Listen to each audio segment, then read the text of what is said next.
pada pertemuan pertama di materi teknologi jaringan berbasis luas. Materi pertama adalah teknologi WAN. Jadi salah satu yang biasanya kita pakai, yang sering kita jumpai itu adalah metode jaringan yang menggunakan teknologi WAN, yaitu kepanjangan dari WAN adalah Wide Area Network. Nah, secara harfiah pun di sini dijelaskan bahwa apa saja yang perlu dibutuhkan dalam membangun sebuah teknologi WAN. Yang pertama adalah pastinya kita menggunakan device komputer atau interface komputer. Nah, sebelum masuki materi, ya, yang paling dasar terlebih dahulu, komputer, apa yang dimaksud dengan komputer gitu? Itu komputer perangkat elektronik yang menerima masukan maupun proses, kemudian dia di output berupa informasi, sehingga apa yang diinputkan oleh user, maka dia akan memberikan informasi kepada siapapun yang menggunakan komputer tersebut. Ya, pasti dia ditopang dengan adanya perangkat lunak dan perangkat keras. Nah, seperti itu. Kemudian di sini ada beberapa perangkat, mungkin ini adalah materi di kelas 1. Ya, biasanya kita jumpai perangkat-perangkat yang ada di komputer itu apa saja. Yang pertama ada hard disk gitu kan. Kemudian kalau sekarang ada yang namanya teknologi terbaru, bisa tidak menggunakan hard disk piringan, bisa menggunakan SSD gitu. Kemudian main memory di sini sebenarnya kalau kita menggunakan teorinya di CPU itu sebenarnya banyak memorinya, ya, karena di dalam prosesor sendiri itu ada namanya memori untuk penyimpanannya juga. Situ ada yang di sini yang dibahas main memory adalah memori RAM atau random access memory. Kemudian ada lagi yang namanya prosesor. Nah, prosesor nanti di dalamnya, kalau orang umum menyebutnya prosesor itu merupakan otaknya komputer gitu. Nah, kalau misal kita ini lihat di dalamnya, di bagian-bagiannya, kira-kira prosesor apa saja. Di situ nanti ada ALU, ya, kemudian control unit, kemudian juga ada yang namanya register, kemudian nanti ada penyimpanan yang namanya cache juga di situ. Jadi ada yang namanya kalau bisa dikatakan itu ada yang proses di prosesor itu ada yang namanya otak kanan dan otak kecil. Nah, ALU itu merupakan arithmetic logical unit, biasanya yang mengeksekusi mengeksekusi tentang perhitungan, angka, dan lain sebagainya. Kemudian ada control unit, nah, yang kontrol semua perangkat lunak maupun perangkat kerasnya. Salah satunya itu adalah CU atau control unit. Kemudian situ ada lagi monitor, dan yang terakhir adalah keyboard. Nah, ini secara mendasar menurut saya kalau masalah sistem komputer pasti kita sudah pernah ya diajari kelas 1. Nah, ini mungkin kita review untuk materi sebelumnya, ya, nanti sebelum masuk ke teknologi WAN. Nah, satunya adalah sistem komputer. Nah, sistem sendiri itu apa? Yang namanya sistem yaitu suatu kesatuan elemen yang saling berhubungan sehingga membentuk suatu kelompok. Jadi sistem itu perkumpulan dari elemen. Jadi ke elemennya nanti ada elemen komputer, kemudian elemen-elemennya jaringan, kemudian nanti juga ada komponen-komponen komputer. Nah, itu sehingga jika kita fungsikan ya sebagai brainware atau user, kita sebagai user itu kita bisa menggunakan komputer tersebut untuk mengolah data, mengolah segala informasi, dan outputnya juga dapat kita terima dengan baik. Maka itu disebut dengan sistem komputer. Nah, kemudian komputer sendiri tadi sudah dijelaskan, yaitu perangkat elektronik yang menerima masukan, ya, intinya dia menerima inputan, kemudian prosesnya sesuai dengan serangkaian instruksi, ya, instruksinya di situ melalui perangkat lunak, kemudian diproses di prosesor dan dihasilkan lewat output. Nah, itu disebut dengan komputer. Nah, untuk mengambil kesimpulannya, sistem komputer itu tadi yaitu elemen-elemen yang terkait dengan berhubungan dengan menjalankan suatu aktivitas untuk menggunakan komputer, sehingga nanti bisa di-outputkan sebuah informasi yang lengkap kepada brainware-nya atau kepada manusia yang menikmati informasi tersebut. Nah, kalau sebelum masuk teknologi WAN secara menyeluruh, ya, di sini kita pelajari terlebih dahulu sejarah jaringan. Ya, kalau misalnya tadi sudah belajar tentang sistem komputer, sekarang kita mulai sedikit masuk ke jaringan, sehingga nanti kalau kita sudah masuk ke teknologi WAN, tahu ternyata jaringan itu dulunya seperti ini, masih berhubungan dengan komputer terlebih dahulu, kemudian siapa yang menciptakan jaringan, kemudian apa kegunaan jaringan pada masa lalu, ya, sehingga kalau misal kita membuat sebuah bangunan, ya, sebangunan rumah seperti itu, kalau misalnya bangunannya bisa berdiri dengan megah, kemudian bisa berdiri dengan kokoh, itu karena adanya dasarnya.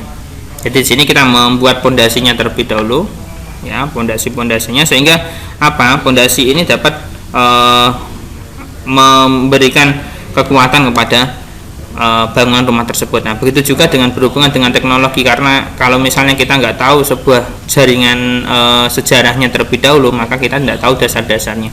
Nah, itu menurut saya sejarah itu juga sangat penting.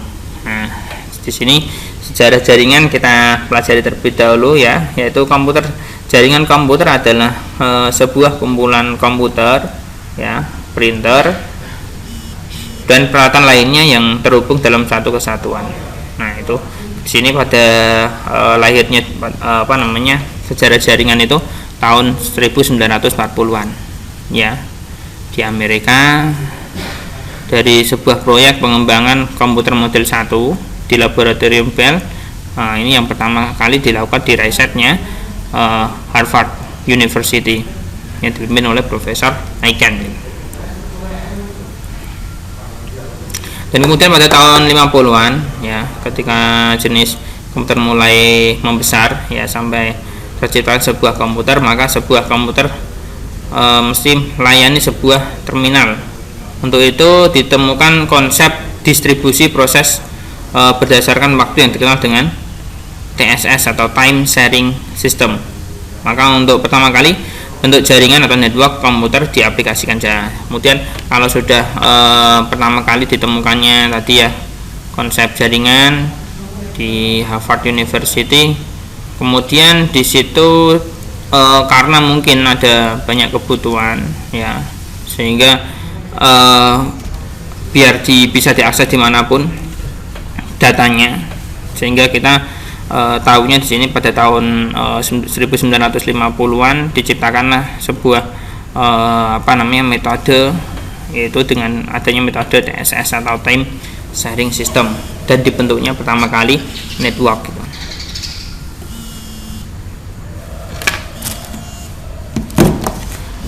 Masuki tahun 1970-an, ya, setelah beban pekerjaan bertambah banyak dan harga perangkat komputer besar mulai terasa sangat mahal, maka mulailah digunakan konsep proses distribusi atau distributed processing. Dalam proses ini beberapa host komputer mengerjakan sebuah pekerjaan besar. Nah, ini kalau misalnya tadi itu hanya beberapa yang bisa mengerjakan pekerjaan network, nah di sini kemudian dikembangkan lagi yang namanya distributed processing, jadi proses yang terdistribusi. Nah, dalam proses ini beberapa host komputer mengerjakan sebuah pekerjaan besar secara paralel untuk melayani beberapa terminal yang tersambung secara seri, ya, di setiap host komputer. Dalam proses distribusi sudah mutlak diperlukan perpaduan yang mendalam antara teknologi komputer dan telekomunikasi. Karena selain proses yang harus didistribusi, semua host komputer wajib melayani terminal-terminalnya dalam satu perintah komputer pusat. Nah, ini prosesnya seperti itu. Manfaat jaringan. Nah, kira-kira kalau adanya terbentuknya sebuah jaringan, kira-kira manfaatnya apa sih, gitu? Jaringan memungkinkan manajemen sumber daya lebih efisien. Ya, misal banyak pengguna dapat saling berbagi printer gitu kan. Jadi sini jaringan itu bukan hanya jaringan internet. Jadi kalau misalnya ada ada satu printer gitu kan, yang awalnya printer itu pasti hanya bisa difungsikan satu komputer, ya secara device-nya seperti itu.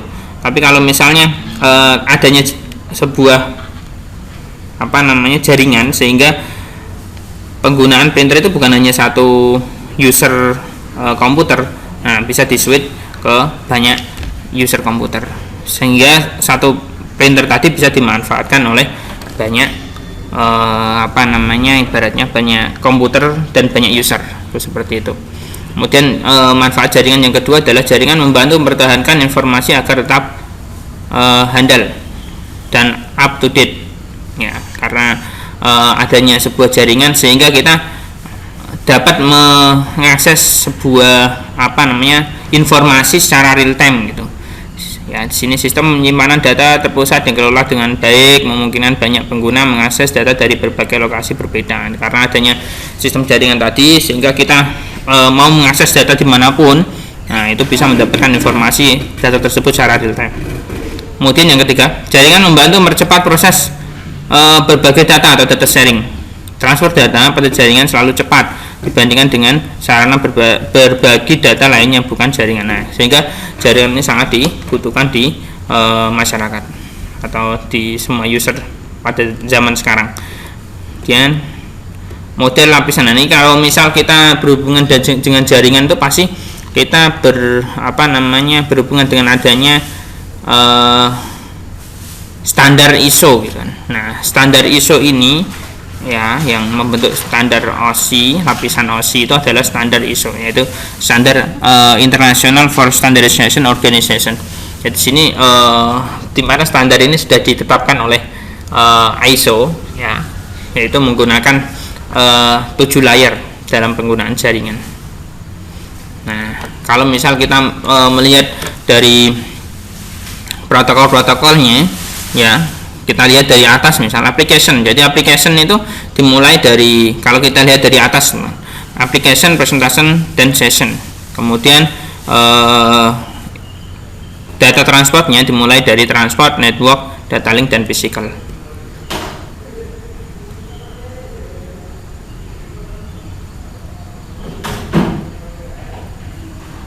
Kemudian kita lihat terlebih dahulu untuk yang application layer. Application layer berfungsi sebagai interface-nya antara user dan komputer. Layer ini bertanggung jawab untuk mengidentifikasi ketersediaan dari partner komunikasi, menentukan kesediaan resource, dan melakukan proses sinkronisasi komunikasi. Nah, jadi kalau misalnya sebuah jaringan benar-benar bisa digunakan, itu pasti outputnya itu melalui application layer. Ya, jadi kita bisa memanfaatkan atau memfungsikan jaringan. Oh, ini jaringan ini bisa dipakai. Oh, jaringan ini error dan sebagainya. Nah, ini yang langsung berkomunikasi langsung dengan si user itu pasti ya namanya layer application. Ya, kalau misal kita tahunya mau menggunakan internet tapi internetnya error gitu, pasti kita menggunakan apa? Misal mau browsing gitu kan, browsing yang paling sering kamu lakukan misalnya browsing Facebook misalnya. Nah, aplikasi HTTP-nya Facebook tadi nih kamu reload misal kok nggak bisa, ya berarti ada banyak kemungkinan di layar-layar sebelum application ada kesalahan. Oh, jaringannya terputus, oh kabelnya rusak dan lain sebagainya. Nah, itu application layer. Nah, application layer itu yang berhubungan langsung dengan user, itu seperti itu.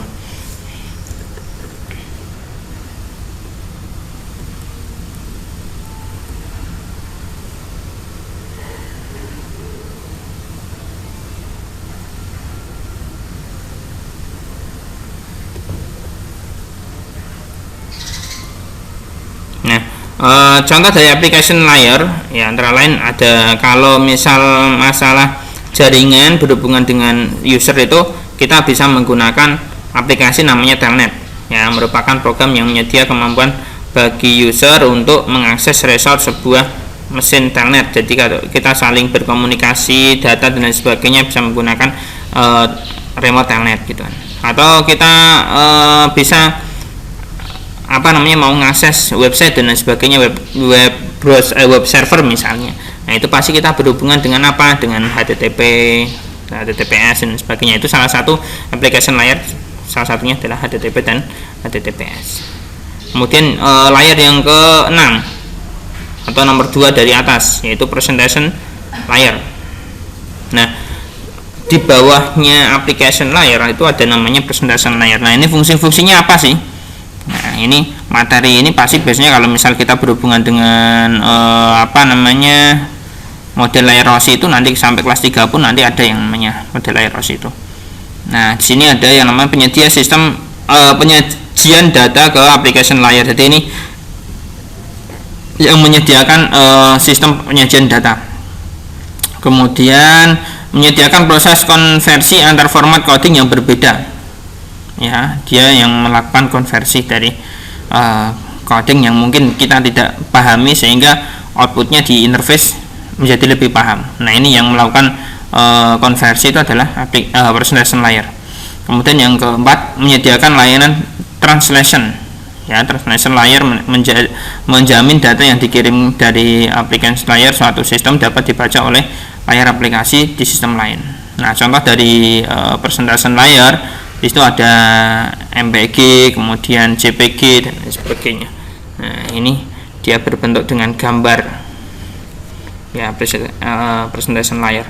Kemudian ada lagi yang namanya session layer. Ini di nomor 5 ya, modelasi nomor 5. Nah, kalau kita bicara dengan yang namanya session layer, ya, ini nanti pasti kita berhubungan di atasnya ini, di atasnya transport gitu. Nah, apa saja yang biasanya dibahas di sini? Nanti ada yang namanya enkripsi, dekripsi, kemudian NetBIOS gitu kan. Nah, fungsinya dari session layer itu apa saja? Yaitu mengkoordinasi jalannya komunikasi antar sistem yang melakukan koordinasi. Nah, ini biasanya kalau kita bicara enkripsi kan biasanya sebuah jaringan itu bisa terkoneksi dengan adanya apa, misal WiFi itu pasti kalau di rumah-rumah kalian itu pasti kan dibutuhkan yang namanya password. Nah, password ini itu masuk pada yang namanya layer 5, yaitu disebut dengan session. Ya, kemudian nomor 2, melakukan proses pembentukan, pengelolaan dan pemutusan session antara sistem aplikasi. Terus yang kemudian yang ketiga, mengendalikan dialog antara device atau nodes. Gitu. Kemudian protokolnya di sini ada yang namanya remote procedure call dan kemudian network file system atau NFS. Nanti ada contoh-contohnya. Nah, tolong nanti diperhatikan contoh-contohnya agar nanti pas waktu kita mengadakan kuis nanti kalian juga sudah paham. Kemudian layer yang keempat itu adalah transport. Nah, transport itu bertanggung jawab apa saja, yaitu pengemasan data upper layer ke dalam sebuah segmen. Nah, ini di sini yang berhubungan apa saja? Berhubungan dengan host sebenarnya. Nanti ada yang namanya mau dipakai apa, menggunakan transmisinya apa misalnya. Jadi nanti ada yang pakai TCP, Transmission Control Protocol. Kemudian ada lagi nanti pakai UDP. Ya, nanti tergantung sama transmisinya ya. Jadi berhubungan dengan transmisinya biasanya kita pakai IP di IPv4 apa IPv6 misal. Sekarang kan ada penggunaan IPv6. Nah, kira-kira IPv6 atau IPv4. Nah, itu pilihannya ada di ini, termasuk masuk pada layer yang keempat, yaitu di transport. Kemudian pengiriman segmen antar host. Nah, ini biasanya kalau kita berhubungan dengan routing, ya pasti nanti ada IP yang berbeda-beda. Nah, ini disebut dengan pengiriman segmen antar host. Kemudian nomor 3, penetapan hubungan secara logika antara host pengirim dan penerima dengan membentuk virtual circuit. Ya, nanti ada contoh-contohnya. Kemudian network layer. Nah, network layer itu yang namanya network. Apa yang disebut dengan network? Network itu kalau bahasa Indonesianya namanya adalah jaringan gitu kan. Nah, Jaringan itu berhubungan dengan apa? Pasti yang pertama adalah berhubungan dengan IP. Nah, contoh pada masuk di layar 3 ini adalah konfigurasi IP, routing, kemudian router. Nah, itu biasanya masuk ke contoh pada layar network. Network layar bertanggung jawab untuk satu, melakukan mekanisme routing melalui internet network. Ya, router merupakan device yang berfungsi membawa traffic antara host yang terletak dalam network yang berbeda. Jadi dia mau segmennya berbeda atau enggak nanti bisa dikonfigurasikan di routingnya. Dan yang kedua, mengelola sistem pengalamatan logika terhadap jaringan komputer. Ya, yang ketiga, data berupa segmen yang diterima dari transport layar akan dikemas ke dalam bentuk paket. Ya, kalau misalnya dia sudah menerima segmen, ya tadi pembagian segmen itu ada di transport, kemudian sudah diterima, maka dia akan dibentuk dalam sebuah paket, dimasukkan ke data link. Kemudian yang kedua, ya agak cepat, di sini data link adalah sebuah layar yang kedua, ya setelah fisik. Nah, bertugas menjamin pesan yang dikirimkan ke media yang tepat dan menerjemahkan pesan dari network layar ke dalam bentuk bit di fisikal untuk dikirimkan ke host lain. Seperti itu. Jadi berhubungan apa saja sih? Yaitu yang pertama adalah MAC address. Makanya di sini MAC atau Media Access Control atau MAC. Nah, itu berhubungan dengan pembacaan MAC address. Itu ada data link. Ya, berfungsi apa sih MAC address? Itu mendefinisikan bagaimana paket ditempatkan pada sebuah media dalam supplier ini, sistem pengalamannya di hardware. Karena biasanya kalau hardware itu pembacaannya melalui MAC address. Nah, itu contohnya data link itu MAC address. Dan ada lagi VLAN, nah virtual local LAN itu termasuk miliknya MAC address. Kemudian physical layer, yaitu tanggung jawab dari layar ini adalah melakukan pengiriman dan penerimaan bit physical layer secara langsung menghubungkan media komunikasi yang berbeda. Nah, physical layer menetapkan kebutuhan-kebutuhannya secara elektrikal, mekanikal, prosedural untuk mengaktifkan. Nah, physical layer contohnya nanti ada hub, switch dan sebagainya. Nah, ini adalah contoh-contohnya. Tolong diperhatikan nanti dengan baik.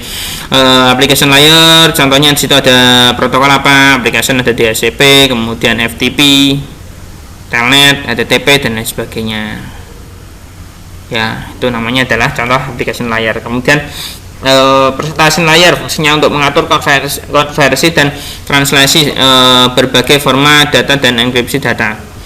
Itu ada MPG dan lain-lain. Session layer ada SQL, nah penggunaan data database. Nah, database-nya itu disebut dengan session layer.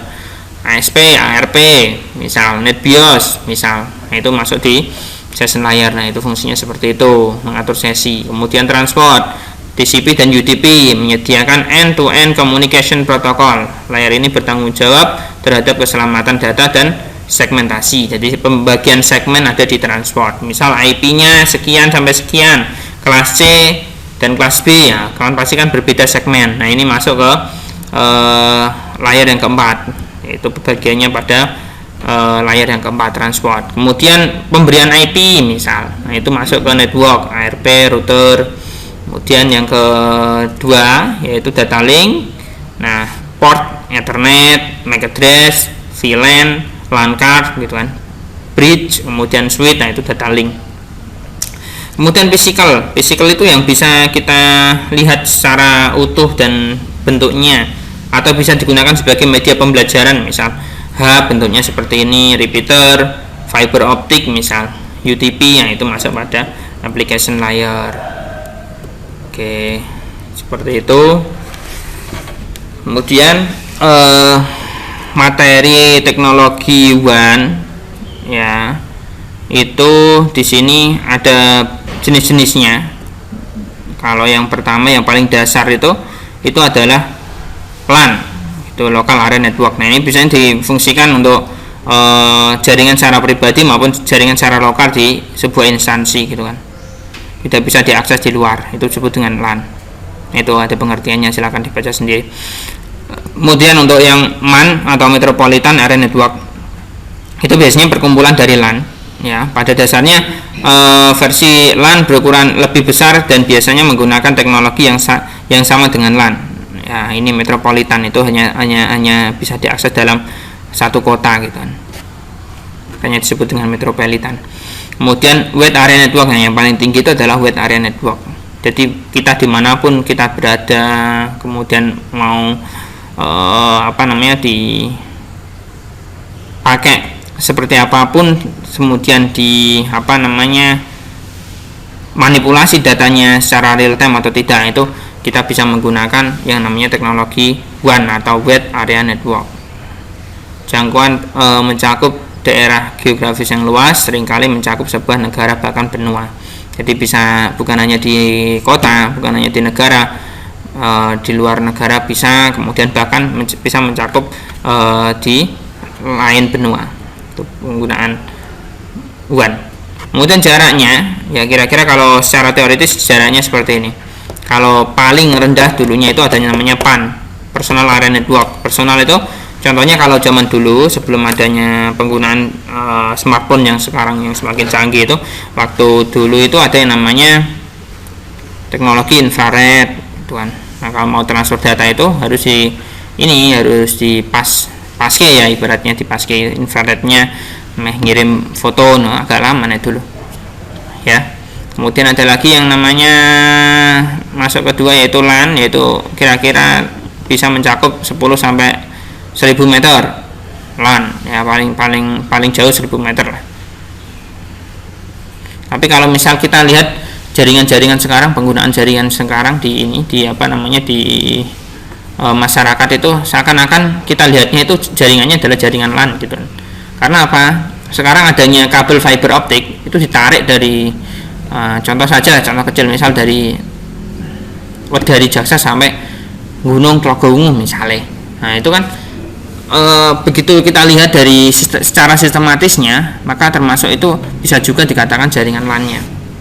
Itu kan kalau kita lihat kan lebih dari 1 kilo kan, kira-kira 25 kilo enggak 30 kilo kan. Nah, mungkin kalau kita lihat dari metode teorinya zaman dulu mungkin ya, itu kita bisa revisi ya, bisa 10 sampai 1000 kilo misalnya. Itu seperti itu. Kemudian WAN dan yang paling tinggi adalah internet. Nah, kemudian teknologi WAN ya masuk pada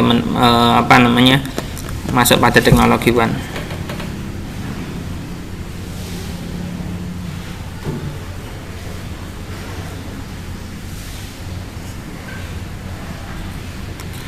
WAN adalah Wide Area Network, digunakan untuk saling menghubungkan jaringan-jaringan yang secara fisik tidak saling berdekatan, terpisah antar kota, provinsi, atau bahkan terpisah benua melewati batas wilayah negara satu sama lain. Nah, kalau misalnya kita berhubungan dengan adanya WAN ya, itu secara fisiknya kita bisa saling berkomunikasi ya secara jarak jauh, sehingga komunikasi ini bisa dikatakan tanpa adanya batas ya. Koneksi antara remote jaringan ini umumnya dengan kecepatan yang sangat jauh lebih lambat dari koneksi jaringan lokal lewat jaringan kabel. Nah, biasanya yang namanya jaringan jarak jauh itu pastinya kan ada kendalanya, sehingga kalau misal dikatakan jaringan WAN itu lebih lambat, itu sudah pasti. Sehingga kalau kalian bandingkan dengan jaringan yang menggunakan kabel, pastinya jaringan WAN itu pasti lebih lambat. Karena apa? Media transmisinya yang memang dia menggunakan wireless yang sifatnya jarak jauh. Saat ini banyak tersedia teknologi WAN. Contohnya ada penyediaan jaringan ISP ya. ISP yang sering biasanya kita pakai di rumah, itu pasti pengembangan dari sebuah internet service provider. Kegunaan teknologi WAN. Yang pertama, apa sih yang kegunaan dari penggunaan teknologi WAN? Yang pertama adalah mengoperasikan jaringan area dengan batas geografi yang sangat luas, ya, sehingga jaringan ini bisa diakses dimanapun tempatnya. Kemudian kemungkinan akses melalui interface serial beroperasi pada kecepatan yang rendah. Kalau misalnya kita menggunakan interface serial, maka kecepatannya yang ini dihasilkan juga ini berpengaruh, sehingga dia bisa dikatakan kecepatannya rendah. Kemudian yang ketiga adalah memberikan koneksi full time, ya, dia tidak ada batas waktunya. Kemudian yang keempat, menghubungkan perangkat-perangkat yang terpisah melewati area global yang luas. Ya, dari kalau misalnya tempatnya di sini dan di Singapura misalnya, tempatnya kan jauh. Nah, sehingga kalau misalnya menggunakan teknologi WAN, itu bisa didistribusikan ini antara cabang di Singapura dan pusatnya di Indonesia misalnya. Nah, itu database yang bisa didistribusikan, makanya kita bisa mengfungsikan teknologi WAN. Teknologi WAN menghubungkan perangkat dua WAN. Nah, itu apa yang perlu kita perhatikan? Ini belajar tentang perangkat-perangkatnya aja. Jadi sini nanti ada router, perbedaan router apa, kemudian switch, modem, ya, sistem komunikasi dalam teknologi WAN menggunakan pendekatan model layer OSI encapsulation frame, ya. Di perbedaan router dan switch apa? Nah, ini kalau secara dasarnya router itu hampir sama, dia kan ada portnya, kemudian ada powernya. Tapi di dalamnya kalau router itu pasti dia bisa membagi sebuah jaringan dengan berbeda segmen. Tapi kalau switch, ya, dia hanya bisa membagi jaringan dengan port yang kecepatannya sama, tapi dalam satu segmen. Itu namanya adalah switch. Tapi kalau hub, nah ini bedanya switch dengan hub dan router. Hub itu membagi sebuah jaringan dalam satu jaringan dan dia tidak bisa membagi kecepatan port yang sama. Itu seperti itu.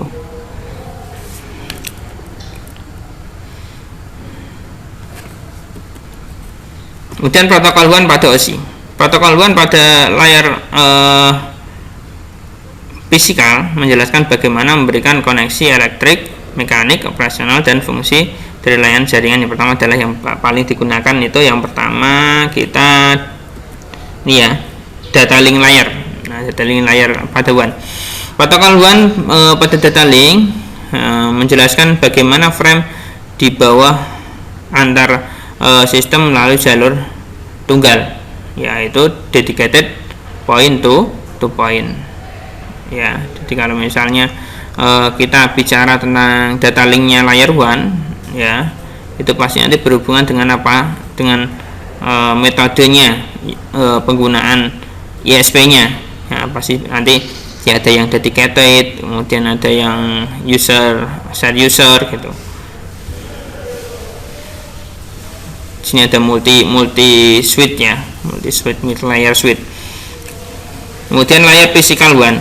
Layar physical WAN menjelaskan interface antara data terminal, ya, atau dia penggunaan DTE modemnya, perangkat terhubung dengan circuit terminating equipment DCE dan penyedia layanan ISP.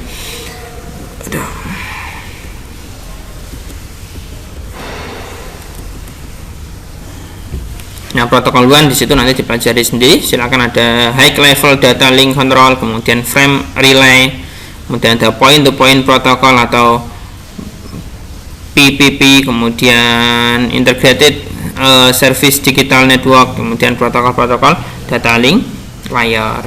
Nah, di sini ada topologinya. Ada router atau CSU, DSU dan CSU, DSU dan routernya. Itu protokol WAN. Kemudian bentar ya, si jauh enggak ya?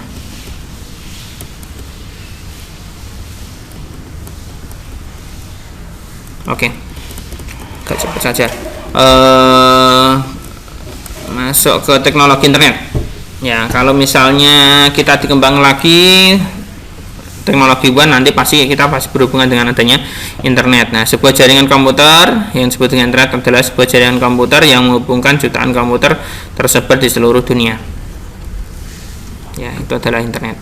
Sejarahnya silakan nanti dibaca sendiri. Ya, ada penggunaan internet pada zaman dulu seperti apa, penelitian untuk sehingga dibentuknya sebuah internet, dikatakan internet itu sejarahnya seperti apa, nanti silakan dipelajari terlebih dahulu. Kemudian cara koneksi dan topologi internet. hubungan ke internet melalui ISP atau Internet Service Provider. Koneksi internet umumnya menggunakan WLAN atau Wireless Local Area Network. Ya, penggunaan internet waktu zaman ini masa-masa sebelum adanya fiber optik itu yang paling booming di masyarakat kan pasti kita mendirikan atau misalnya mau masang wifi misalnya. Nah, itu pasti kan dia menggunakan transmisi WLAN pastinya. Ya, di rumah nanti pasti menggunakan router. Ya, routernya biasanya ada Mikrotik, ya, yang Mikrotik indoor, ada LHG, kemudian ada lagi nanti kalau metodenya zaman dulu itu biasanya yang paling murah itu ya dia itu misal menggunakan access point outdoor pastinya. Nanti ada LED beam. Ya, kemudian lagi nanti ada penggunaan yang satunya kalau zaman dulu LED beam, kemudian Mikrotik LHG, terus ada lagi TP-Link, ya, yang paling dipakai di masyarakat. Kemudian muncul yang terbaru itu yang pakai disk sekarang ini, yang pakai disk, ya, kayak parabola itu kecil, kemudian dia dikasih yang namanya Mikrotik LDF, itu seperti itu. Ya, itu yang terbaru, itu lebih sensitif dibandingkan dengan penggunaan WLAN yang lain. Itu seperti itu. Cara mengakses internet, ya, cara mengaksesnya bagaimana? Melalui warnet dulu ya. Sekarang lebih ke smartphone. Sekarang kan udah canggih.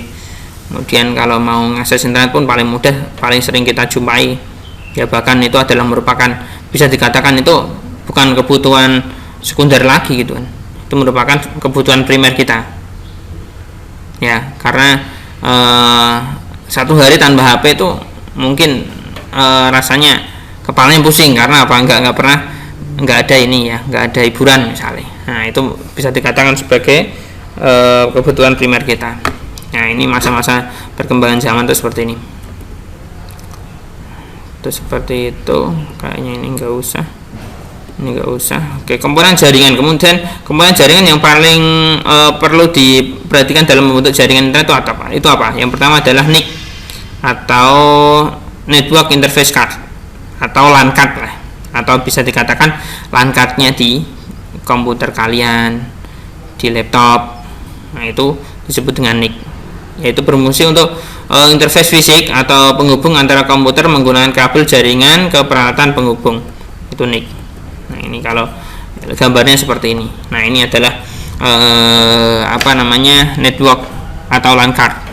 Kalau ini miliknya si CPU sebenarnya. Nah, fungsinya NIC seperti apa? Ini yaitu media pengiriman data komputer lain di dalam jaringan. Ya, menerima data yang dikirim dari komputer lain lewat kabel dan menerjemahkan ke dalam bit dapat dimengerti oleh komputer. Itu NIC.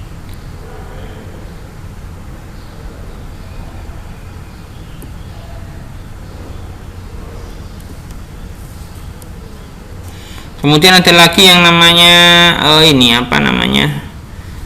selain interface NIC ada PCI, itu kan, peripheral komponen interface yang itu berhubungan dengan NIC itu adalah slotnya PCI. Ya, jadi berhubungannya pasti kalau di ini mainboard itu dia pasti dicoloknya ke sebuah slot yang namanya adalah PCI.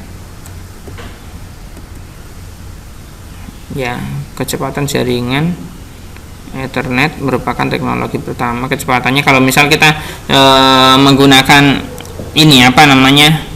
sebuah LAN card itu pasti dia nanti berbeda-beda. Ada yang gigabit, ada yang Ethernet, ada yang fast Ethernet. Nah, ini yang dibahas di sini.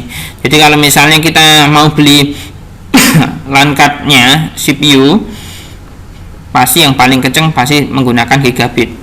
Ya, karena apa? Dia bisa mencapai 1 giga kecepatannya, atau di sini disebut dengan 1000 Mbps, megabit per second, atau setara dengan 1 gigabit per second.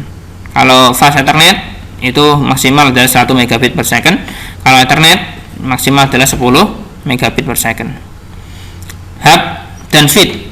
Nah, ini tadi sudah dijelaskan secara dasarnya. Kalau pengertiannya seperti ini, hub adalah periferal jaringan sebagai pusat konsentrator dari kabel. Jadi dia itu membagi jaringan dalam satu jaringan lokal, dan secara keseluruhan portnya itu tidak seimbang. Dalam artian apa? Dalam artian kalau misalnya kita mau membagi port 1 sekian megabit dan sebagainya, itu nggak bisa. Karena apa? Di situ hanya fungsinya hanya untuk membagi terminal hub, itu tidak bisa dibagi secara merata. Itu seperti itu.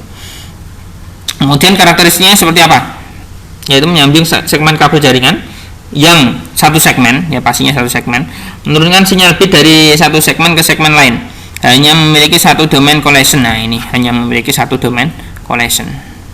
Kalau switch, ya menghubungkan beberapa segmen. Nah, sehingga kalau switch itu bisa dibagi. Nah, ini ada apa namanya? Ada perbedaannya juga. Nanti switch ada dua versi, yang manageable dan unmanageable switch.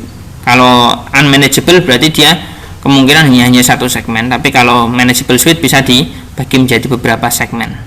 Misal kita menggunakan switchnya Cisco, pasti nanti berhubungan apa? Berhubungan dengan VLAN.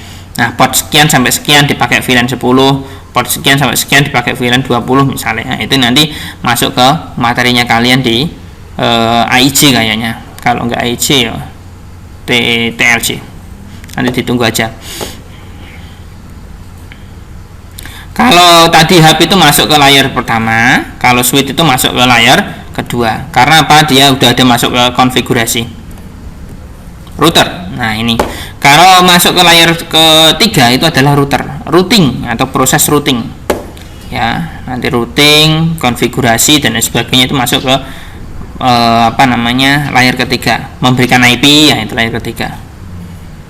Ya, itu. Nanti kalau disuruh menyebutkan perbedaan router, hub dan switch, nah Anda harus tahu. Repeater. Nah, repeater digunakan untuk memperkuat sinyal dengan transmisi metode baseband. Ketika repeater menerima sinyal, repeater akan memperkuat sinyal dan melewati sinyal tersebut ke segmen berikutnya. Access point. Nah, ini sama, ini access point sebenarnya hanya di layar 1. Yang fungsi sama seperti hub, hanya access point digunakan untuk media. Kali ini access point itu medianya adalah transmisinya wireless. Modem. Ya, modem kalau ada yang pakai modem itu biasanya kita dari Telkom. Nah, dulu modemnya, sekarang jarang menggunakan modem yang GSM maupun CDMI. Nah, ini masa dulu itu dipakai. Nah, ini kalau misalnya berhubungan dengan media transmisi itu pasti kita berhubungan dengan kabel gitu kan. Kalau koaksial itu pasti dengan RG59. Nah, ini biasanya kalau koaksial kabel itu dipakai untuk pemasangan kabel CTV dan sebagainya. Itu biasanya TV, itu biasanya bisa menggunakan kabel koaksial. Nah, UTP. Nah, ini kabel UTP transmisi yang paling dasar dan paling dipakai sekarang itu UTP. Tapi kalau misalnya jarak jauh, kita lebih baik menggunakan fiber optik. UTP sendiri nanti ada dibagi, yang pertama ada UTP dan STP. Nah, silakan nanti diperhatikan. Nah, ini ada yang saya katakan tadi, ini adalah teknologi terbaru yaitu fiber optik. Kecepatannya sangat cepat sekali karena apa? Dia mencapai sampai 1000 kilobit per second. Oke, terima kasih. Untuk pertemuan pada hari ini seperti itu, silakan diperhatikan, nanti dirangkum. Kemudian nanti saya akan membuat kuis untuk kalian. Oke, terima kasih. Wassalamualaikum warahmatullahi wabarakatuh.